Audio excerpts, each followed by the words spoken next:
are at a conference, we keep talking about helicopter views and purpose. So Jane, can I start with you, Senator for Victoria?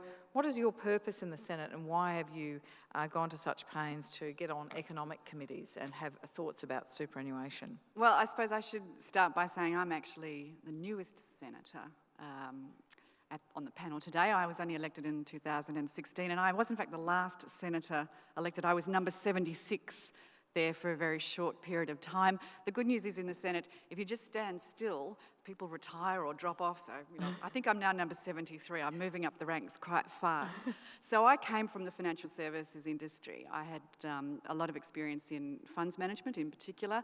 And in the last year before I was elected, I worked for Australian Super for a year, which was fantastic in their policy division. Now, before then, I'd sort of worked on the numbers side and also in sales, but this was a real transition for me to work in policy. And that was actually how Jenny and I first met. I put a submission into an inquiry into the Senate. A very good submission. Thank you very much. And that was, and came to present in front of the Economics Committee. And I actually thought while I was presenting, at that stage I was a candidate, and I thought while I was presenting, this is the committee I want to get onto. This is the one that I think does some really interesting, meaty and really important work.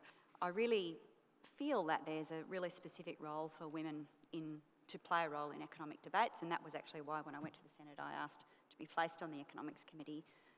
I'm not sure what the history is of women's involvement in the Senate Standing Committee on Economics, but when I joined at that particular time, no party in the Senate had a woman as a member of the committee, so I was the only woman for a time. So I'm very pleased actually to be joined by Jane and have her chairing. But yeah, I think there are some very specific perspectives that women bring to economic questions, and superannuation is a case in point. The one thing that really stands out for me is that when that system was first established, the workforce and jobs were nowhere near as fragmented as they are now. There are many people who will have multiple jobs, none of which meet the $450 threshold, but together provide an income for that individual who is working multiple fragmented jobs to get by. They're almost certainly a very low income person, and it strikes me as terribly unfair that that person doesn't have access to that 9.5% employer contribution. Increasingly, there is a great deal of obligation and responsibility placed on individuals to track and manage their relationship with the employer, when actually historically we've always accepted that people need to be protected at work. There is a power imbalance between the person who can hire and fire and the person who relies on the job to, put groceries in the cupboard at the end of the week.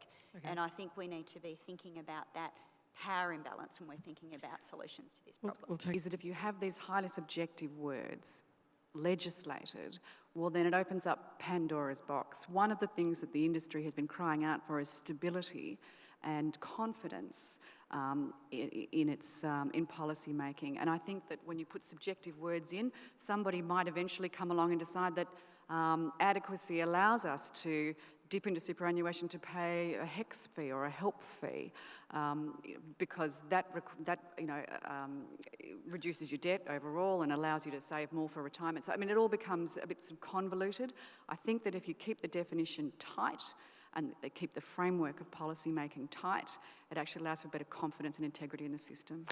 As it happens, you can say all Australians are all citizens, but often the policy process imagines that citizen to be a man with work patterns and expenditure patterns. Homo economicus. Homo economicus.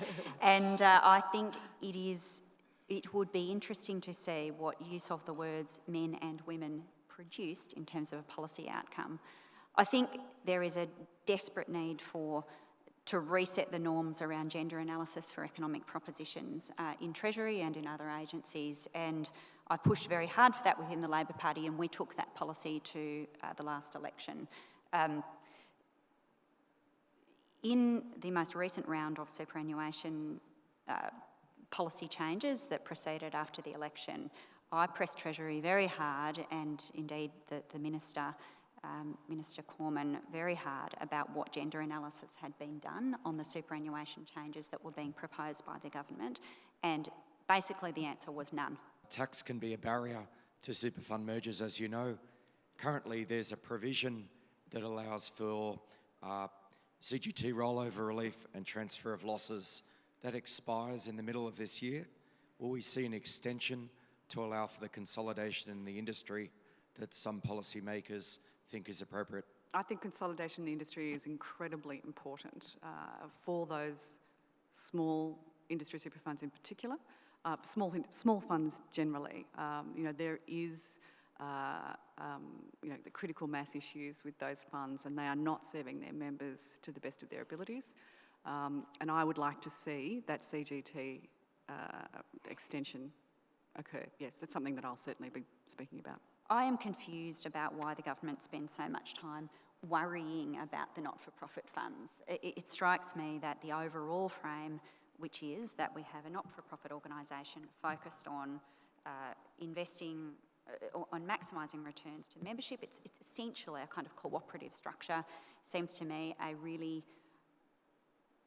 positive way of organising retirement income funds. It's consistent with how it's done elsewhere in the world. And the obsession with constraining those entities in the way that they operate and changing their business model, when actually the business model shows no sign of being broken or in any way subject to scandal, is really odd to me. Quick response, Jane? I certainly don't agree. I think we should be very careful about the language that we use. These are not-for-profit funds. They are profit-to-member funds, but that doesn't necessarily... people seem to think that not-for-profit means we're talking about a charity.